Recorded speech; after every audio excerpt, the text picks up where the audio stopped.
Parade में रूसी राष्ट्रपति पुतिन ने जो संकल्प व्यक्त किए हैं, उसको देखते हुए रूस यूक्रेन युद्ध अब क्या मोड़ ले सकता है? और ख़ासतौर पे एक खबर मैंने आज ही पढ़ी कि ब्रिटेन से और रक्षा साजो सामान वहाँ जा रहा है, पुतिन ने चेतावनी दे दी है। तो ये क्या चल क्या रहा है, कहाँ जाएगा ये युद्ध?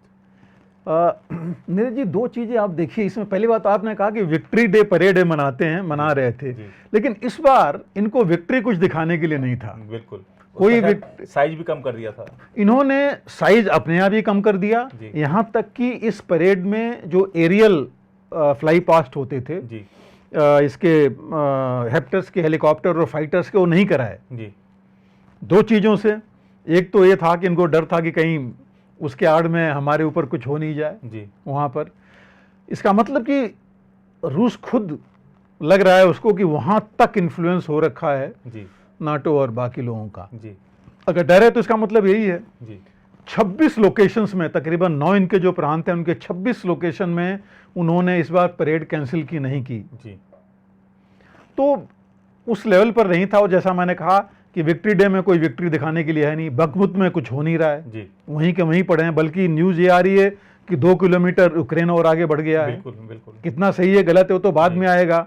इनके जो वैगनर ग्रुप है वहां पर, वो उसका हेड ने अलग अल्टीमेटम दे दिया कि इनकी जो फौज है, रूसी फौज, हमको कोऑपरेट नहीं कर रही है, हमको आर्म्स अम्युनिशन नहीं दे रही है। तो वो अलग कह रहे हैं कि हम यहाँ से निकल जाएंगे जी। तो और बखमुत 11 महीने हो गए, इतनी बड़ी चीज नहीं, इतना बड़ा क्रिटिकल जगह नहीं है वो, लेकिन 11 महीने में वहां कुछ नहीं हो पाया है जी। तो ये चीजें हैं जो कि अब थोड़ी सोचने पर मजबूर करती हैं।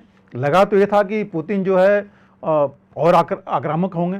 जब से क्रेमलिन पर अटैक हो गया था उन्होंने किया भी। यूक्रेन के आपने देखा 5-6 शहरों पर एक साथ ही बहुत ज़्यादा ड्रोन्स और उन्होंने मिसाइलें दागी इंफ्रास्ट्रक्चर पर। हाँ, एक चीज़ ज़रूर है, एक नया मोड़ ये आ गया है इसमें कि पहले ये एनर्जी सेक्टर्स पर ज़्यादा करते थे, इनके यूक्रेन के एनर्जी सेक्टर्स पर उनको तबाह करो कि एनर्जी नहीं मिले।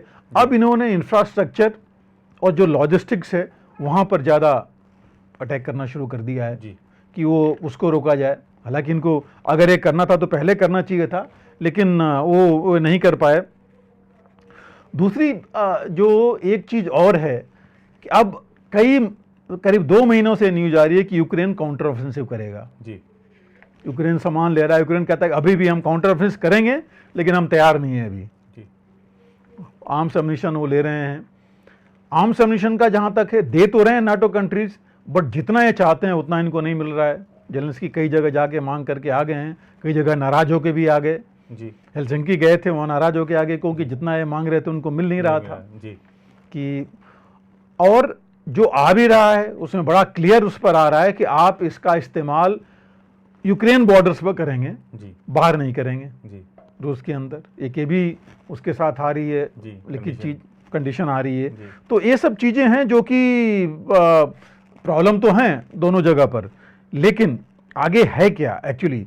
आप देखिए कंट्रोल, जैसे मैंने एक बार पहले भी कहा था, कंट्रोल जेलेंस्की के हाथ में तो है नहीं लड़ाई की, ये कंट्रोल नाटो या अमेरिका ही के ही हाथ में है। वही देख करके इस पर चल रहे हैं।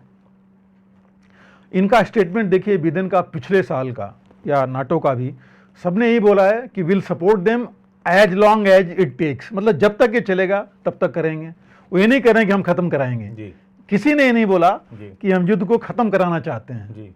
वो कहते हैं जब तक चलेगा हम चलाएंगे, सपोर्ट करेंगे। मतलब एक तरफ से, दूसरी तरफ से सोचिए तो नहीं चाहते हैं कि जल्दी खत्म भी हो, जब तक चले चलाते रहिए। क्यों? उनका एम ये है कि रूस को कमजोर करें, कि जितना हम चलता रहेगा उतना जो है ये रूस के इकोनॉमिक जो हमने सैंक्शंस किए हैं उस पर असर आएगा और रूस को हम नीचे हो जाएगा। हालांकि मुझे वो नज़र नहीं आता दिख रहा है जी। क्योंकि रूस में कोई खास इकोनॉमी में फर्क नहीं आई है। ऐसा नहीं हुआ है कि रूबल बिल्कुल नीचे चला गया, ऐसा नहीं हुआ कि उसको जैसे बाकी देशों में हुआ कि खाने पीने का मोहताज हो गया। बल्कि मैं कल की रिपोर्ट देख रहा था कि ये जो एक्सपोर्ट्स हो रहे थे यूरोपियन यूनियन और इनसे रशिया को, वो थोड़े सिर्फ कम हुए हैं, लेकिन फिर भी $4.6 बिलियन पर मंथ हो रहे हैं जी। मैंने भी एक रिपोर्ट पढ़ी सर कि वहाँ पर जो अगर किसी को आईफोन लेना है तो वो अभी भी उपलब्ध है, और बल्कि यूरोप से कम दाम पर उपलब्ध है। बिल्कुल। और जो विदेशी ब्रांड पहनते थे, खरीदते थे, वो सब उपलब्ध हैं, कम रेट पे उपलब्ध हैं। और इसका जो एनर्जी की बात जिस पर इन्होंने सैंक्शन लगाया था वो एनर्जी जो है अभी भी जा रही है, और उसी यूरोपियन कंट्रीज को जा रही है जी, उन्हीं को जा रही है।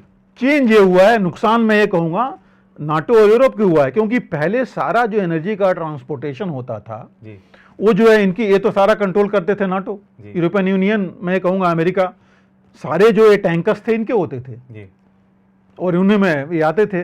अब उसने अपने टैंकर शो कर लिए हैं जी, कुछ जो है लैंड रूट से करना शुरू कर दिया है रूस ने जी, और हम भी उसमें हैं, हमारे यहाँ भी आ रहा है और हमारे यहाँ से रिफाइन हो करके यूरोप में जा रहा है जी।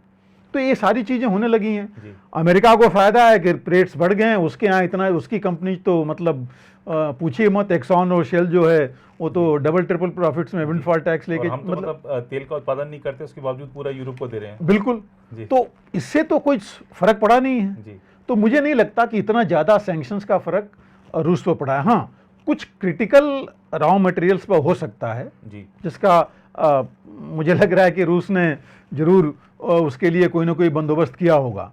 तो इतनी बड़ी चीज नहीं है जिसके अंदर की ये चीजें हम कह सकते हैं कि ये है। लेकिन जो एक और चीज जो मेन मैं कहूँगा कि रूस क्या चाहेगा, रूस अभी जो है मेन वो चाहेगा, अभी उसने बेलारूस में ऑलरेडी अपने फौज डाल दी, न्यूक्लियर जो वेपन्स हैं वो भी उन्होंने वहाँ डाले हैं जी, और वो ये चाहेगा कि पूरा जो, अगर आप देखें उधर कि साउथ नीचे नॉर्थ में और जो ईस्ट है उधर से भी, ये तीन तरफ से जो मेन सिटीज़ हैं, इधर नीचे ओडेसा तक, ओडेसा अगर ये पहुंच गया तो यूक्रेन को तो पूरा कट ऑफ कर देगा जी, क्योंकि वही एक पोर्ट रह गया है ब्लैक सी में यूक्रेन का। वो अगर इसके हाथ से चला गया तो लैंड लॉक्ड हो जाएगा, कुछ होगा ही नहीं यूक्रेन के पास। तो वो एक बहुत जबरदस्त पॉइंट बनेगा जी। दूसरा है खार्किव। खार्किव जो है बहुत इंपॉर्टेंट टाउन है, जहाँ रूस पहुंच गया था लेकिन बाद में पीछे आया। तो खार्किव में जो मेन जो इनके मिलिट्री इंस्टीट्यूट्स थे, मेन इंडस्ट्रीज थी, डिफेंस इंडस्ट्रीज, इंक्लूडिंग T-90 जो मेजर टैंक्स वगैरह हैं, सब कुछ वहीं पर बनता है जी।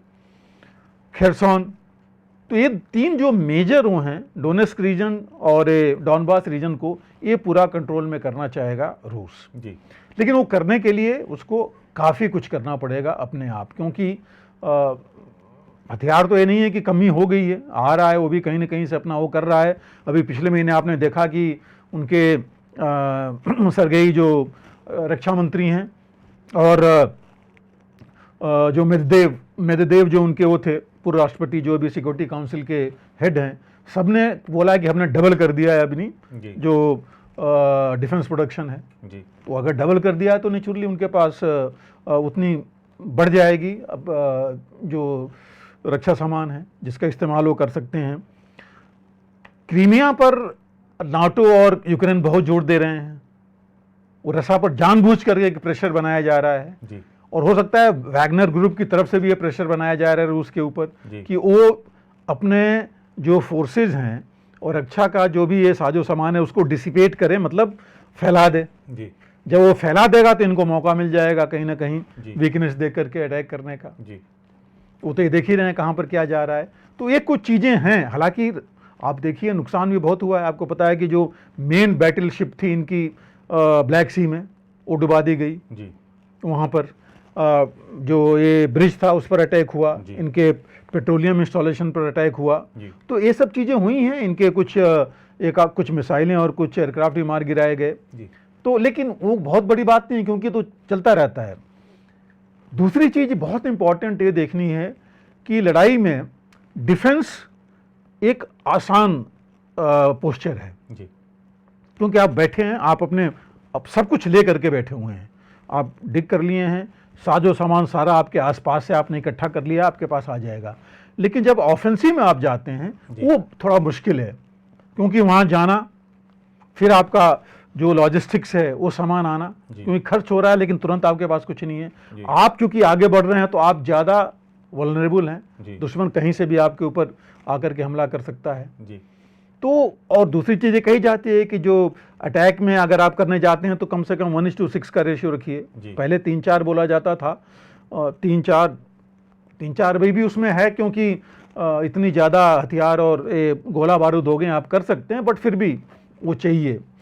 माउंटेन्स में तो खास करके 6 के और ज़्यादा चाहिए, और डिफेंस में है तो फिर भी आप मतलब अगर देखा जाए तो अगर आप एक आदमी डिफेंस में है तो वहाँ से आपको 4-5 आदमी आपके ऊपर चाहिए, मतलब वो 4-5 गुना लेके आएगा तब जा करके कुछ हासिल कर सकता है जी।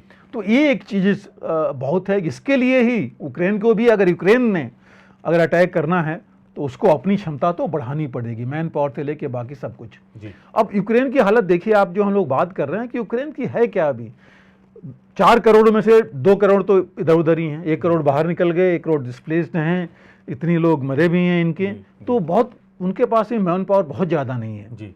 ट्रेनिंग बाहर दिया जा रहा है, ट्रेनिंग का भी फर्क पड़ता है, लेकिन उनकी मैन पावर भी कम है। रूस का मैं कहूँगा मैन पावर की कमी नहीं है, क्योंकि उसके पास तो आदमी है, भले मरे हैं जो भी है, लेकिन आदमियों की कमी नहीं है। तो एक ये चीज़ है जो कि उसमें ये चल सकती है। दूसरी जो मेन चीज़ है साइबर अटैक, जो टेक्नोलॉजी में मैं जाऊँगा, स्पेस अटैक, साइबर अटैक, इसका बहुत ज़्यादा नुकसान होगा, और ये दोनों इस्तेमाल करेंगे उसमें जी। और अब जो अगर हम देखें, एक और चीज़ आप लोगों ने आपने भी देखी होगी, बहुत न्यूज़ में आ रहा था, और सबसे ज़्यादा डर है नाटो को, यूरोप को और बाकियों को, कि रसा जो है, फाइबर केबल जो ऑप्टिक्स हैं जी, जो अंडर सी जा रहे हैं, उनको काटे मत, क्यों वो काट दिया तो फिर इनकी सब कुछ बंद हो जाएगा। कहने का ये मतलब है कि उस पर रशिया का कंट्रोल है, तभी तो ये लोग इतने ज़्यादा चिंतित हैं इस बारे में जी। एक वो चीज़ है। दूसरी चीज़, अभी ये चीज़ देखिए कि मुझे नहीं लगता कोई एंड दिखाई नहीं पड़ रहा है जी। क्योंकि कोई नेगोशिएट करने को तैयार नहीं है जी। उधर से जब तक नाटो या अमेरिका नहीं तैयार होगा तब तक यूक्रेन तैयार नहीं होगा। यूक्रेन कहता है कि नहीं, हम तो सब कुछ वापस होगा तब चाहिए। पुतिन भी तैयार नहीं है, चाइना ने भी बात कर ली, बाकी सब ने बात कर ली, लेकिन अभी इधर भी कोई तैयार नहीं है। तो जब तक कोई तैयार नहीं है तो इतनी जल्दी एक हो नहीं पाएगा। लेकिन ऑप्शंस तो हैं, ऐसा नहीं है कि नहीं है, करने को तो किया जा सकता है। अभी देखिए रूस ने जहाँ तक था कुछ कमी टेरिटरी लिया, लेकिन नुकसान उसका तो हो ही रहा है। यूक्रेन का तो बहुत नुकसान हुआ है, आप देख ही रहे हैं, पूरा इंफ्रास्ट्रक्चर जितना हो गया है। कहा यह जा रहा है कि यूएन रिपोर्ट के मुताबिक कि $1 ट्रिलियन चाहिए उसको अपनी इंफ्रास्ट्रक्चर अगर बाद में लड़ाई रुकने के बाद में बढ़ाना है, तो कहाँ से आएगा ये? इतना इजी ये नहीं है, और कोई इतनी आसानी से उनको देने वाला नहीं है। और अगर आप देखिए उनके मैन पावर से लेके हर एक चीज़ का नुकसान हो गया है। तो यूक्रेन का नुकसान तो बहुत ज़्यादा हुआ है, रशिया का फिर भी कम हुआ है उसके हिसाब से। तो इस वजह से भी मैं कहूँगा जल्दी वो नहीं होनी है। और जो एक चीज़ और है फ्यूचर में जो मुझे लग रहा है कि ये ऑफेंसिव ऑपरेशंस ज़्यादा होंगे। ऑफेंसिव क्योंकि सब लेना चाहेंगे जगह।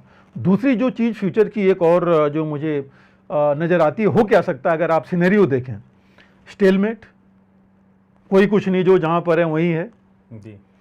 दूसरा, या तो यूक्रेन जीत जाए, क्रीमिया तक पहुँचे अगर नाटो ने और अमेरिका इतना वो कर रहे हैं तो। तीसरा कि उनका ना हो पाए, रूस आगे बढ़े जी। लेकिन तीनों में आप देखिए स्टेलमेट अगर होगा तो रुक तो पाएगी नहीं लड़ाई, फिर वो चलती रहेगी सालों में। यूक्रेन अगर जीत गया तो रूस चुप नहीं बैठेगा जी। और उल्टा हुआ वही, अगर रूस जीत गया तो अमेरिका और नाटो चुप नहीं बैठेंगे जी। तो ये वो सांप से सुंदर वाली बात है कि इतनी जल्दी नहीं होगी, जब तक कि बैठ करके ना कि हाँ भाई ये हो गया अब इससे आगे नहीं, यहाँ बैठ करके अगर वो सुनने को तैयार होंगे जी। तब जी। और ये तभी होगा जबकि दोनों को लगेगा कि अब हमारा नुकसान बहुत हो रहा है। तो अभी तक तो जो जैसे मैंने बोला कि यूक्रेन का नुकसान ज़्यादा हुआ है जी। रूस का कम हुआ है। तो ये जब तक ये चीज़ नहीं आएगी, लेकिन यूक्रेन और नाटो रूस के अंदर जाके कुछ कर नहीं सकते हैं जी। क्योंकि वो खतरा तो मंडरा ही रहा है जी। रूस का जो ज़्यादा नुकसान ये हुआ है कि रूस नाटो की बाउंड्री उसकी और बढ़ गई, फिनलैंड आ गया तो 1100-1150 किलोमीटर और बढ़ गया, जो उसको देखना पड़ेगा अभी जी। जो उसी के विरोध, उसी के अगेंस्ट है अगर देखा जाए। तो ये चीज़ें हैं जो कि थोड़ा प्रभाव डालेंगी आगे के लिए जी। दूसरा था कि पुतिन ने तेज सोच के लड़ाई लड़ी थी कि स्पेशल ऑपरेशन है, छोटा ऑपरेशन करके हम अपना हासिल कर लेंगे, कि थ्रेटन करेंगे, जो एरिया लेना होगा डोनबास डोनेट्स्क का ले लेंगे और इसको हटा देंगे जेलेंस्की को। अब वो तो हुआ नहीं, अब वो नहीं हुआ, शॉर्ट नहीं हुआ तो लड़ाई अपने आप लंबी हो गई जी। तो मैं ये कहूँगा कि ये उनके भी बस से बाहर हो गई जी। कि वो ये नहीं है कि वो जो है वही जो चाहते थे वही होगी, तो वो भी नहीं हो रही है, तो ये भी थोड़ी निकल गई है।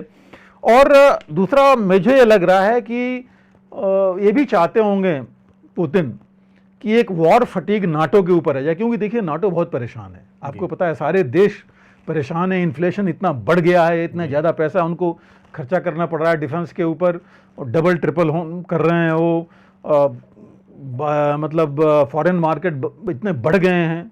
साउथ कोरिया देखिए से इतना ज़्यादा ऑर्डर्स मिल गए हैं, पोलैंड से लेकर के फिनलैंड तक उनके पास, तो डिफेंस इंडस्ट्री तो बहुत बढ़ गई, तो पैसे तो इन्हीं के खर्च हो रहे हैं जिनको नॉर्मल में खर्च करना चाहिए। इन्फ्लेशन जो कभी सोचते नहीं थे, जर्मनी में 30% तक बढ़ गया, बाकियों में भी 30 गुना बढ़ गया, जिस हिसाब से चल रहा है 0.3 से 9%, 8-9 कभी था ही नहीं उनके पास, तो इतनी चीज़ें हो गई हैं। क्लाइमेट आप देखिए, अगले दिन मैं देख रहा था कि स्विट्जरलैंड ने कहाँ पर, जहाँ पर उन्होंने बोला कि स्कूल्स बंद करो, गर्मी इतनी हो गई जी। तो ये सब चीज़ें हो रही हैं वहाँ, जो जिसके लिए वो यूक्रेन से ज़्यादा इम्पोर्टेंट उनकी जनता को वो है जी। तो उनके ऊपर भी प्रेशर आएगा, अगर वो प्रेशर आएगा तो हो सकता है पुतिन उसकी वेट कर रहे हैं कि लंबा चलने दो, वो खुद ही अपने आप जो है अपने घुटने पर आएंगे, वो कहेंगे, तो एक ये भी इनका एम हो सकता है, इसलिए वो कहेंगे मैं क्यों जो है टेबल पर आऊँ। तो ऐसी चीज़ें हैं जो कि आगे आ सकते हैं, जो कि ये चढ़ सकता है, लेकिन कुछ भी हो, ये इतनी जल्दी चीज़ें ख़त्म होने वाली नहीं है। एक दूसरे के दुश्मन तो ये बन ही गए हैं इतने उसमें दोनों, और ये लिमिटेड एम तो मैं कहूँगा इनका अचीव हो गया है। जो मैं अभी कह रहा था, हो सकता है कि पुतिन ने सोचें कि खार्किव और खेरसॉन और इधर डोनेट्स्क रीजन का नीचे अगर हम लेकर के उसके बाद मैं जो है नेगोशिएटिंग टेबल पर आऊँगा, क्योंकि यूक्रेन जो कह रहा है कि मैं सारा लेके और क्रीमिया लेके आऊँगा, वो तो पॉसिबल है नहीं, वो तो मुझे नहीं लगता दिखाई पड़ता। लेकिन इस पर अगर बात बन सकती है, और अगर बाकी देशों का, अगर जैसे चीन है या हिंदुस्तान है, टर्की था बीच में, बाकी लोगों से बात बने, और फ्रांस के राष्ट्रपति गए थे मैक्रो वहाँ पर जी। उसी तरह अगर और जर्मनी और बाकी भी उधर अगर जाते हैं चीन में, और चीन में जा करके हो सकता है वो लोग वहाँ कुछ ऐसी ग्रुपिंग बनाएं, या कुछ ऐसी चीज़ हो कि बिदेन और इनकी मुलाकात हो जी, पुतिन की, तभी बात बन सकती है। अदरवाइज जो है मुझे नहीं लगता कि इतनी जल्दी ये चीज़ ख़त्म होगी जी। जी बिल्कुल। और वैसे तो पूरी दुनिया को इंतजार है कि, और प्रधानमंत्री भी कहते रहे हैं कि ये जो लड़ाई का युद्ध का समय नहीं है, लेकिन देखना होगा कि अब ये युद्ध कब तक खिंचता है। सर, आज के कार्यक्रम में आपने खासतौर पर पाकिस्तान के हालात के बारे में विस्तृत जानकारी दी। NSA अजीत डोभाल जी की यूएई यात्रा पर आपने क्या उसका रणनीतिक महत्व है इस पर प्रकाश डाला, भारत इजराइल संबंधों की बात करी, चीन और कनाडा के संबंध क्यों बिगड़े हैं इस पर आपने बात करी, और रशिया यूक्रेन युद्ध पर तो आप हमेशा विस्तृत जानकारी देते ही हैं, तो आज भी आपने काफ़ी विस्तार से सब चीज़ें रखी हैं। उम्मीद है कि हमारे जो दर्शक हैं उनके सभी सवालों के जवाब मिले होंगे। आप इस कार्यक्रम से जुड़े सर, आपका बहुत बहुत धन्यवाद। फिलहाल इस रिपोर्ट में इतना ही, बाकी देश में खबरों के लिए बने रहें प्रभा साक्षी के साथ। अगर आप भी लेना चाहते हैं देश दुनिया की तमाम जानकारी, तो आज ही सब्सक्राइब करें हमारे चैनल को, साथ ही नीचे दिए बेल आइकन को जरूर दबाएं ताकि हर अपडेट आप तक पहुंच सके।